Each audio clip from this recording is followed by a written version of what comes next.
మేడ్చల్ జిల్లా ఆలియాబాద్ మున్సిపల్ ఎన్నికల ప్రచారంలో జనసేన పార్టీ ప్రచారం జోరుగా సాగింది. జనసేన పార్టీ తెలంగాణ రాష్ట్ర ఇన్ఛార్జ్ నేమూరు శంకర్ గౌడ్ జనసేన పార్టీ ప్రచారంలో పాల్గొన్నారు. ఈ సందర్భంగా ఆయన మాట్లాడుతూ ఇటు మేడ్చల్ నియోజకవర్గానికి సంబంధించి ఏదైతే మున్సిపల్ ఎన్నికల్లో జనసేన పార్టీ అభ్యర్థులను గెలిపించాలని ప్రజలను కోరారు. ముఖ్యంగా జనసేన పార్టీని గెలిపిస్తే ఖచ్చితంగా మార్పు జరుగుతుందంటూ కూడా ఆయన మాట్లాడారు. ఇక ఆలియాబాద్ మున్సిపాలిటీలో ఏదైతే డ్రైనేజ్ సమస్యలు ఇలా అనేక సమస్యలు ఉన్నాయని ఆ సమస్యలన్నీ తీరాలంటే జనసేన పార్టీకి ఒక అవకాశం ఇవ్వండి అంటూ కూడా ప్రజలను కోరారు. ఇక అంతేకాకుండా ఆయన సొంత నిధులతో శ్మశాన వాటికలో స్నానపు గదులు అదేవిధంగా మరుగుదొడ్ల ఏర్పాట్లకు కూడా ఆయన సహాయం చేస్తానని హామీ ఇచ్చారు. జనసేన పార్టీని గెలిపిస్తే రానున్న రోజుల్లో పవన్ కళ్యాణ్ కి చెప్పి మరి ఇటు మున్సిపల్ అభివృద్ధికి కూడా కృషి చేస్తామని ఆయన హామీ ఇచ్చారు. ఖైరా శ్రీకాంత్ గారిని ఈ సీరియల్ నంబర్ 2 నేను గెలిపియాలని నేను మనస్ఫూర్తిగా కోరుకుంటున్నా. ఎందుకంటే ఈ వార్డులో అనేక సమస్యలు ఉన్నాయి.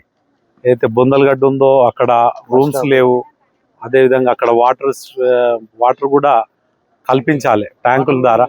అదేవిధంగా ఒక వాటర్ ట్యాంకర్, ఎందుకంటే వాళ్ళు సమస్య మన దృష్టికి తీసుకొచ్చారు.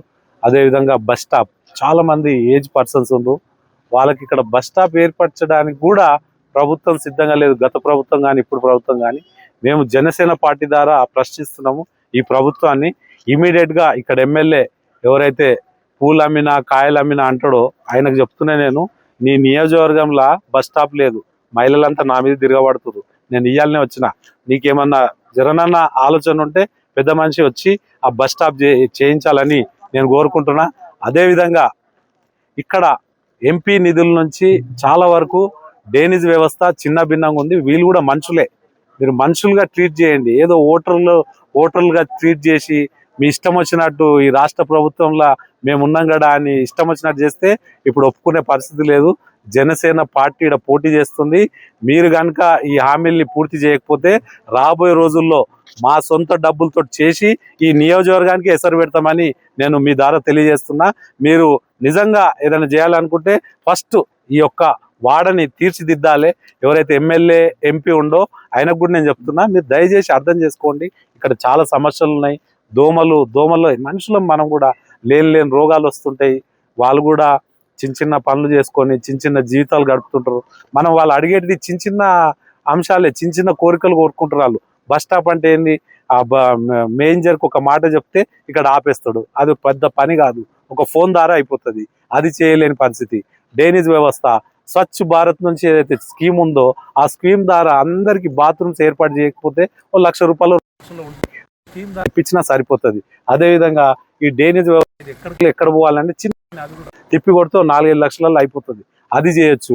అదేవిధంగా బొందలగడ్డలు ఏదైతే 2 రూమ్లు బాత్రూమ్స్, ఎందుకంటే అక్కడ ఇదైనాక కొంచెం స్నానాలు చేసుకోవడానికి అన్ని ఏర్పాట్లు చేయాలి. ఒకవేళ మనస్ఫూర్తిగా చెప్తున్నా, నేను నా సొంతంగా ఆ బొందలగడ్డలు కావాల్సింది చేస్తా. ఎందుకంటే జీవితం చాలా చిన్నది, మనం ఎప్పుడు ఇక్కడ ఉండనికి రాలేదు, ఎవరైనా పోవాల్సిందే.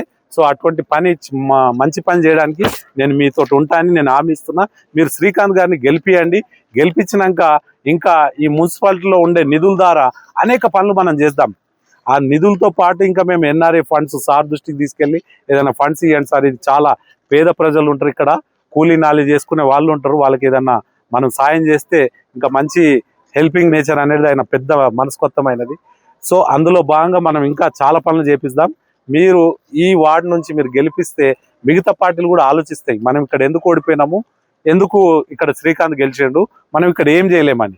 మీరు ఓటు ద్వారా వాళ్ళకి బుద్ధి చెప్తే బాగుంటుంది. ఎందుకంటే వాళ్ళు మీ దగ్గరకు వచ్చి ఆలోచించాలి, అమ్మ మమ్మల్ని ఎందుకు ఓడగొట్టినాం అంటే, బిడ్డ మాకు బస్ స్టాప్ లేదని ఓడగొట్టినాం, బిడ్డ మాకు మోరి బాగాలేదని ఓడగొట్టినాం, మాకు బొందలగడ్డల రూమ్లు లేవని ఓడగొట్టినాం, మాకు నీళ్ళు లేవని ట్యాంక్ కట్టిలేరని ఓడగొట్టినామని చెప్పొచ్చు. మీ చేతిలోనే ఉంది, నిర్ణయం మీది, ఆలోచన మాది, కలిసి మనం ముందుకెళ్దాం. మీరు ఒక్కసారి గాజు గ్లాస్ గుర్తు జనసేన పార్టీ అభ్యర్థి ఎవరైతే శ్రీకాంత్ గారు ఉన్నారో మీరు ఓటు వేపియండి. సీరియల్ నంబర్ 2 అంటే ఇది విన్నింగ్ ఉంటుంది అంతా. దయచేసి మీరు గెలిపియండి. నేను ఈయనతో పని చేపిస్తా. ఒకవేళ ఈయన పని చేయకపోతే మళ్ళీ ఇమీడియట్గా ఎలక్షన్ పెడదాం. ఎందుకంటే వేరే పార్టీలు వేరు, మా పార్టీ వేరు, మాదంతా ఒక సిస్టంలో వెళ్తుంది. నిజంగా నిజాయితీగా పనిచేయాలి, ఎవరిని కూడా ₹1 అడగొద్దు. ఇల్లు కట్టుకుంటుండని పోయి పైసలు అడుగుడు, స్ట్రీట్ లైట్లు వేయించిన చందాలు వసూలు చేసుడు, అటువంటి జనసేన అధినేత శ్రీ పవన్ కళ్యాణ్ గారు ఒప్పుకోరు. నిజాయితీగా పేద ప్రజలకు న్యాయం చేయను, నీకు పేరు వస్తుంది కానీ డబ్బు సంపాదించడానికి అయితే నా దగ్గర రాకంటాడు ఆయన. సో ఇది ఆలోచించండి, ఒక్కసారి అవకాశం ఇవ్వండి. మీ అందరికి ధన్యవాదాలు. Thank you.